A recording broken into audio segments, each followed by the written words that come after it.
तो दोस्तों यह बात महाभारत काल की है, जब अमरावती नगरी में चंद्रवंशीय राजा ययाति राज किया करते थे। और दोस्तों स्वभाव से ययाति विलास प्रवृत्ति का था। अपनी पत्नी देवयानी को गर्भवती करने के बाद वह अपना समय बड़ी ही कठिनाइयों से गुजार रहा था। ऐसे में दोस्तों एक दिन उसकी नज़र देवयानी की दासी शर्मिष्ठा पर पड़ी। शर्मिष्ठा कहने के लिए तो एक दासी थी, लेकिन असल में वह भी एक राजकुमारी थी, जो अपने पिता द्वारा दिए गए वचनों के कारण अपनी सखी देवयानी की दासी की हैसियत से महल के बाहर एक कुटिया बनाकर रहती थी।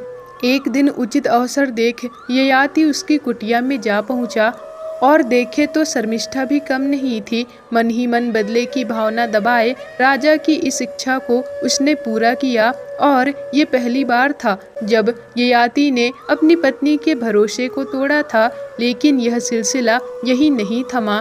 ययाति लगातार 3 वर्षों तक शर्मिष्ठा के साथ संभोग कर रहा था। इसी दौरान उसने शर्मिष्ठा को 3 बार गर्भवती भी किया। फिर एक दिन रानी को उसकी भनक लगी और उसने क्रोधित होकर ये सारी बातें अपने पिता दैत्य गुरु शुक्राचार्य को बताई। फिर क्या था, दैत्य गुरु ने क्रोध में आकर ययाति को शुक्र ही अर्थात वृद्ध होने का श्राप दे दिया, जिसके बाद ययाति देखते ही देखते बूढ़ा हो गया। उसके शरीर में अब विषय भोग करने की शक्ति नहीं थी, लेकिन फिर भी उसका मन स्वीकार करने को तैयार नहीं था। और जैसे ही कोई स्त्री उसके निकट आती तो उसकी काम वासना प्रबल हो जाती, लेकिन शक्ति न होने के कारण वही हार मानकर वह बैठ जाता। और इस प्रकार धीरे धीरे समय बीतता गया और ययाति मृत्यु के निकट पहुंच गया। ऐसे ही एक रात जब ययाति काम वासना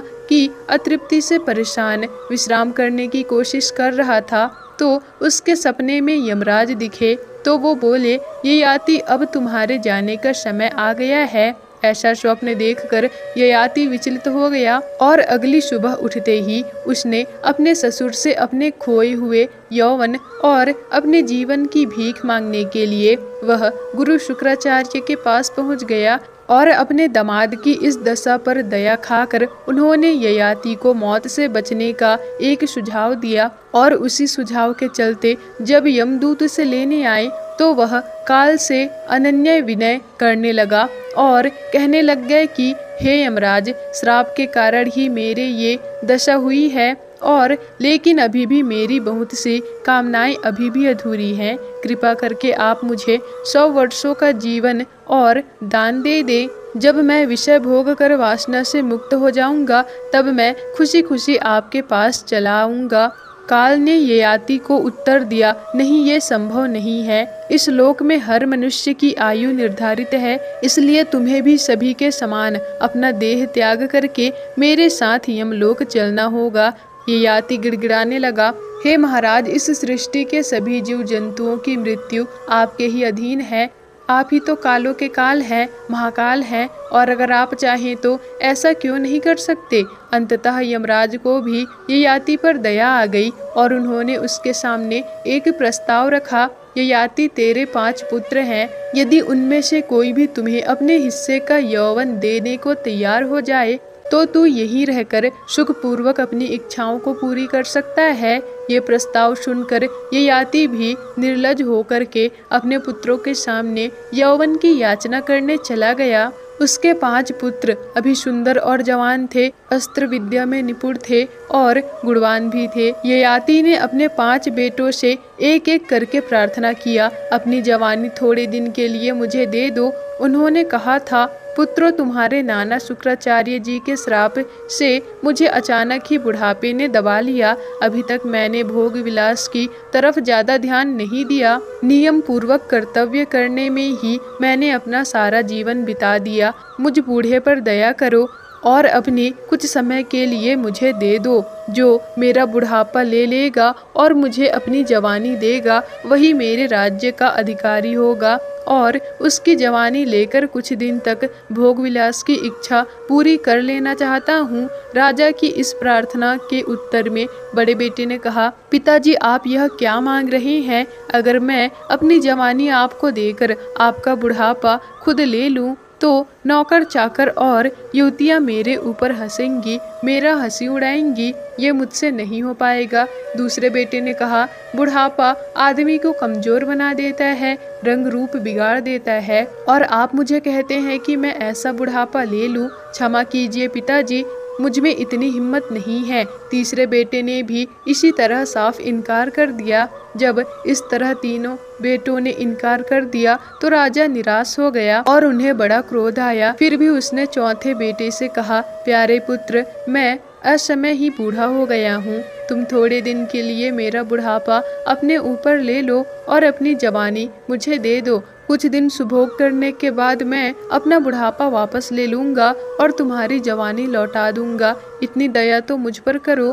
चौथे बेटे ने कहा, क्षमा कीजिएगा पिताजी, बूढ़े को बात बात पर दूसरे का मुंह ताकना पड़ता है और अकेले चलते हुए भी वह लड़खड़ाता है। मैं अपनी स्वाधीनता खोना नहीं चाहता। चारों बेटे के करारे जवाब पा करके राजा ययाति के शोक संताप की सीमा नहीं रही, लेकिन फिर भी अंत में उस दासी शर्मिष्ठा से उत्पन्न हुए सबसे छोटे पुत्र के पास जाकर कहा, बेटा पुरु, तुमने कभी भी मेरी बात नहीं टाली। ययाति ने कहा, इतना उपकार अपने पिता पर करो कि मेरा बुढ़ापा कुछ समय के लिए तुम अपने ऊपर ले लो और अपनी जवानी मुझे दे दो। जरा भोग की प्यास बुझा लूं, फिर तुम्हारी जवानी मैं तुम्हें वापस दे दूंगा। पिता की यह प्रार्थना सुनकर पुरु से रहा नहीं गया, उसका जी भर आया। वह बोला, पिताजी आपकी आज्ञा सर आंखों पर है, मैं खुशी खुशी अपनी जवानी आपको देता हूँ।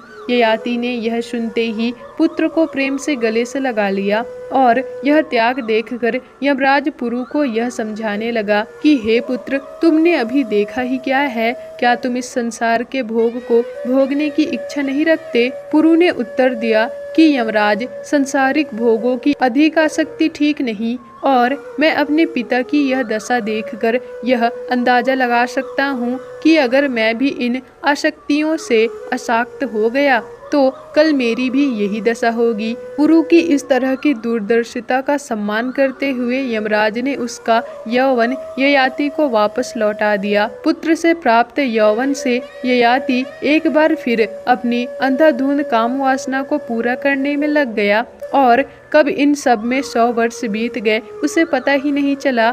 फिर क्या था, एक बार फिर मौत उसके सामने खड़ा हो गया। पिछली बार की तरह इस बार भी ययाति काल से अनन्य विनय कर अपनी अतृप्त इच्छाओं का हवाला देने लगा और उसने एक बार फिर 100 वर्षों की आयु को प्राप्त कर लिया। 100 वर्ष भी ऐसे ही बीत गए। इस तरह करते करते मौत उसके सामने 9 बार आई, लेकिन उसे हर बार जीवन दान मिलता रहा। अंत में जब तक 1000 वर्ष भोग विलास करने के बाद भी उसे काम वासना से संतुष्टि नहीं मिली, तब उसने पहली बार यमराज के सामने अपनी व्यथा को सुनाया। हे राजन, भोगों को मैंने नहीं, भोगों ने ही मुझे भोग लिया। ययाति ने अपने अनुभव से पुरु को भी यही उपदेश दिया कि भोगों की इच्छा भोगने से शांत नहीं होती। ऐसा कर ययाति अपना सारा राजपाट और बचा खुचा यौवन अपने पुत्र पुरु को सौंपकर अपनी दोनों रानियां सहित वन में चला गया और उसने भृकुतुंगु नामक पर्वत पर जाकर तपस्या की और वहीं पर अपने शरीर का त्याग कर दिया। तो दोस्तों, आज की कहानी आपको कैसी लगी हमें कमेंट करके ज़रूर बताइएगा। और अगर वीडियो पसंद आई हो तो वीडियो को लाइक, शेयर, कमेंट और चैनल को सब्सक्राइब जरूर ही कर दीजिएगा, जिससे कि आपको ऐसी ही जानकारी पूर्वक वीडियोस आगे भी मिल सके।